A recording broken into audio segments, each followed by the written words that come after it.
അപ്പോൾ ചെങ്കളെ മലപ്പുറം എഫ് സിയും ഫോയ്സ കൊച്ചിയും തമ്മിലുള്ള കളി മലപ്പുറം എഫ് സിൻ്റെ ഫാൻസ് ഗ്രൂപ്പായിട്ടുള്ള അൾട്രാസ് മലപ്പുറത്തിൻ്റെ ഒപ്പം കളിക്ക് പോകാനുള്ള പരിപാടിയില്ല. രാവിലെ തന്നെ എടുത്തിറങ്ങിയതാ കോട്ടക്കുന്നുമ്മക്ക്. കുന്നുമെന്നാണ് പരിപാടി സ്റ്റാർട്ടിങ് എന്ന് പറഞ്ഞു. ഒറ്റും തെറ്റിൻ്റെയൊക്കെ അവിടെ ഇവിടെ ഓരോരുത്തരൊക്കെ നിൽക്കുന്നുണ്ട്. അങ്ങനെ ഏതായാലും ബസ് എത്തി. മഞ്ചേരി നിന്നാണ് ബസ് എടുത്തിട്ടുണ്ടേ സ്റ്റാർട്ട് ചെയ്തിട്ടുണ്ട്.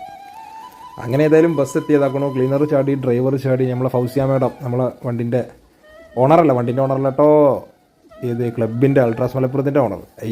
അങ്ങനെ ബസ് കയറി നേരെ കയറിയിട്ട് സ്റ്റാൻഡ് കൊണ്ടുവന്നിട്ട് 2, 3, 4 അല്ലാസിനാണ് നമ്മൾ കൊണ്ടുപോയി 4 ടൂറിസ്റ്റ് ബസ്സിനാണ് പോണത്.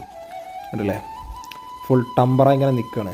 അൾട്രാസ് മലപ്പുറത്തിൻ്റെ ജെയ്സിയൊക്കെ ഇട്ടിട്ട് ഓരോരുത്തർ 3 ബസ്സിന് ജെയ്സി ഉണ്ട്, നമ്മളെ ബസ്സിന് ജെയ്സി ഇല്ല. ലാസ്റ്റാണ് ഒരു ബസ് ആഡ് ചെയ്തത്. ആ നേരത്താണ് സക്കരി നോക്കി ചുളി കൂടെ നൈസിലായി ഫുഡ് അടിക്കുകയാണ്. അല്ലേ അവന് ഓൻ്റെ അടുത്ത് പോയി കണ്ടിട്ട് കട്ടൻ ചായയും കുടിച്ച് തുറന്നിട്ട് പറഞ്ഞിട്ടേ ഇപ്പോൾ ഈ കണ്ട് ഒരു കട്ടൻ ചായക്കാണ് ഓർഡർ അടിച്ച്. കട്ടൻ ചായക്ക് ഓർഡർ അടിച്ച് ഇങ്ങനെ ദുൽമ്. പക്ഷെ അതൊരു രക്ഷയില്ല. വണ്ടി എടുക്കാനേ കൊണ്ട് പറഞ്ഞിട്ട് ഓൻ്റെ വോയിസ്, അപ്പുറത്ത് ഫൗസിയ മാഡത്തിൻ്റെ വോയിസ് വരും.